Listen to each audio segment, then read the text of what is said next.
চাঁদ দেখে রোজা রাখার কথা বলেছিলেন আমাদের প্রিয় নবীজি। তো উনি যে কথাটা বলেছেন একদম সহি কথা বলেছেন।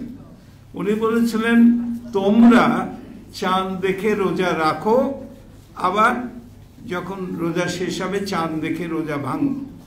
তো এই যে তোমরা, এই তোমরা ছিল বাংলাদেশের জনগণ না, বা জর্ডানের জনগণ না, বা সৌদি আরবের জনগণ না, এটা ছিল মুসলিম উম্মাহ। আমরা এখানে কি সবাই চাঁদ দেখি না? একজন দেখে, দুজন দেখে, তার সাক্ষ্য গ্রহণ করি, এটা অ্যালাউড। তো আমরা যদি চাঁদ উঠে গিয়ে থাকে কোথাও, তাহলে তো মাস শুরু হয়ে গেল রমাদান। আর রোজা রাখার বিধান হলো যে সাক্ষ্য পাবে, সে এই মাসের সাক্ষ্য পাবে, সে রোজা রাখবে। তো সাক্ষ্য তো উঠে গেল চাঁদ, তাহলে আমি কি জন্য ওয়েট করব? এখানে হয়তো বলবেন যে এই আলেমরা এই যাবৎ যা করেছেন বলেছেন সেই অনুসারে তো প্রত্যেক দেশে দেশে চাঁদ দেখে করছে। এটা এখনকার দিনে এটার পর্যালোচনা করার সময় এসছে।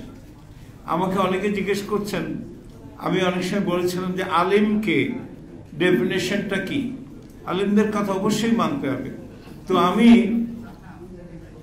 কোরআনে দেখেছি আল্লাহ তো সব এলম তার, তিনি আলিমুল গায়েব, তিনি আলিমুল হাকিম, হাকিমুল আলিম।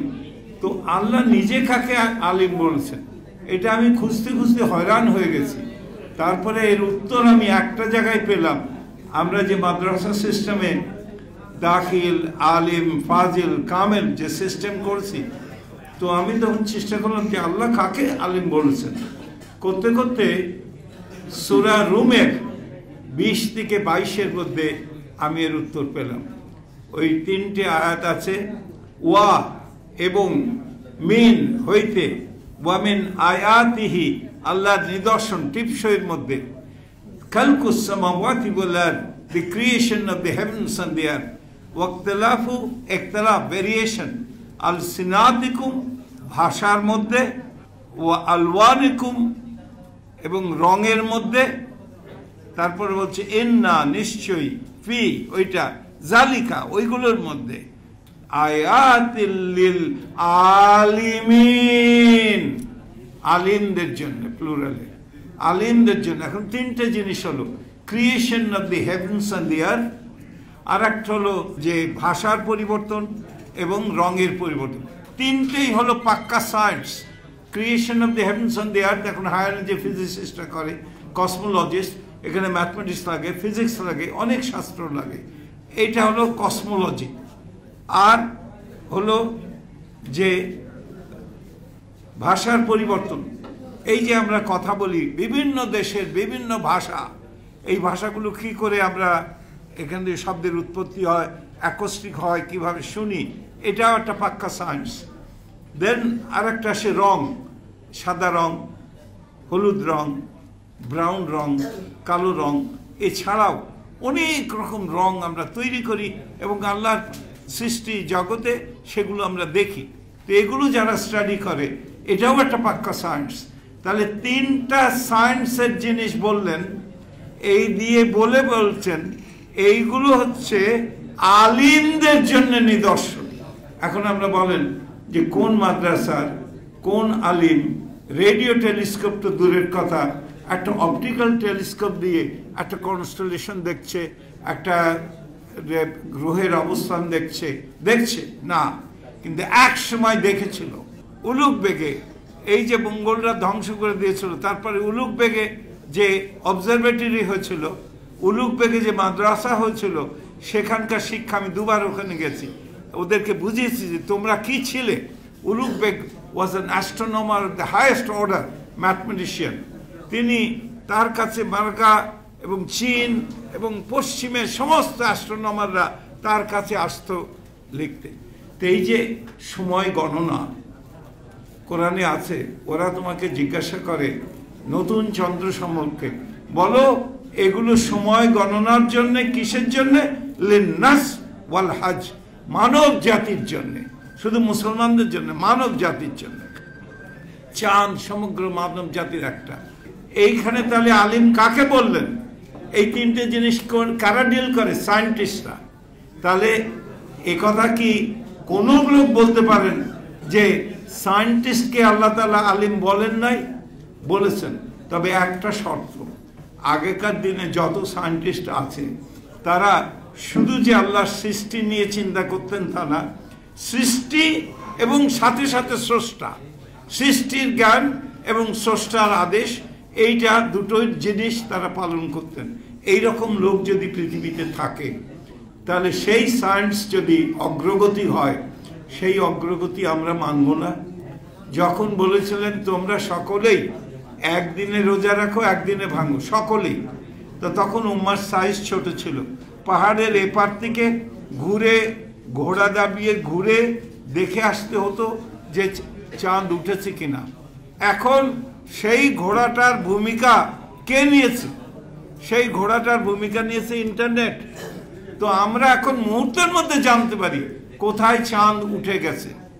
একবার 1935 সালে, আরেকবার 1931 সালে চাঁদের অনেকগুলো জ্বালামুখ ইন্টারন্যাশনাল অ্যাস্ট্রোনমিক্যাল সোসাইটি এই মুসলিম সায়েন্টিস্টদের, এই অ্যাস্ট্রোনমারদের, তাদেরকে তাদের নাম অনুসারে এই জ্বালামুখগুলো করেছিলেন।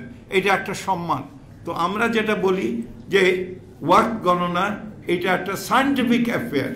এই দেশে আগে কি ছায়া, যখন ঘড়ি আবিষ্কার হয়নি আমরা ছায়া দেখে নামাজ পড়তাম। এখন কি আমরা ছায়া দেখে নামাজ পড়ি? সূর্যের অবস্থা জানি না, ঘড়িটাকে এমনভাবে ক্যালিব্রেট করা হয়েছে যে এক সেকেন্ড না, সেকেন্ডের হাজারো এদিক ওদিক কোনো ভেরিয়েশন হয় না। এই ইউনিটির কথা বারবার কোরআনে বলা আছে, তোমরা একত্রিত হও। এই মুসলিম উম্মার একটা ইউনিটি, কি ইউনিটি থাকে যে আজকে ও নামাজ পড়লো, ঈদের নামাজ, আমি আরেকদিন পড়লাম, আরেকজন আরেকদিন পড়লাম। এটা কি ধরনের সোসাইটি, কি ধরনের? আমরা তো রোজা তো রাখছি ঠিকই, কিন্তু নামাজটা আমরা কেন ঠিক মতো সময় শুরু করতে পারছি না? রোজা কেন ঠিক মতো সময়ে আমরা ঈদের নামাজ পড়তে পারছি না? এই জন্যে এখন আবারও আমরা ওই হাদিসে যাই যে তোমরা মানে এই খণ্ডিত বাংলাদেশের লোক না, খণ্ডিত আরব দেশের লোক না, খণ্ডিত অন্য দেশের লোক না, এটা হচ্ছে পুরো মুসলিম উম্মা। তো মুসলিম উম্মার কোথাও যদি চাঁদ দেখা গিয়ে থাকে তাহলে মাস শুরু হয়ে গেল, রমজান মাস শুরু হয়ে গেলে সবাই একসঙ্গে নামাজ পড়বে। That is very scientific. আর এই সায়েন্টিস্টদের কিন্তু আল্লাহ তাআলা আলিম বলেছেন। গত 20 বছরে চাঁদ যেই ক্যালকুলেশনটা হয়েছে যে চাঁদ কোথায় উঠবে, গত 20 বছরের রেকর্ড যদি ভেরিফাই করে দেখেন, যেখানে প্রেডিকশন করা হয়েছে চাঁদ কোথায় উঠবে সেখানেই উঠেছে। তার এখানে মিনিট সেকেন্ডের ফ্র্যাকশনও নাই। তা আমরা বিজ্ঞানে বিশ্বাস না হলে আমরা বাঁচবো কেমন করে? তাই বিজ্ঞান তো আল্লাহরই সৃষ্টি, সেটাই তো আল্লাহ তাআলা বলেছেন যে এটা করতে বলেছেন, ওয়াক্ত নির্ণয় করতে বলেছেন।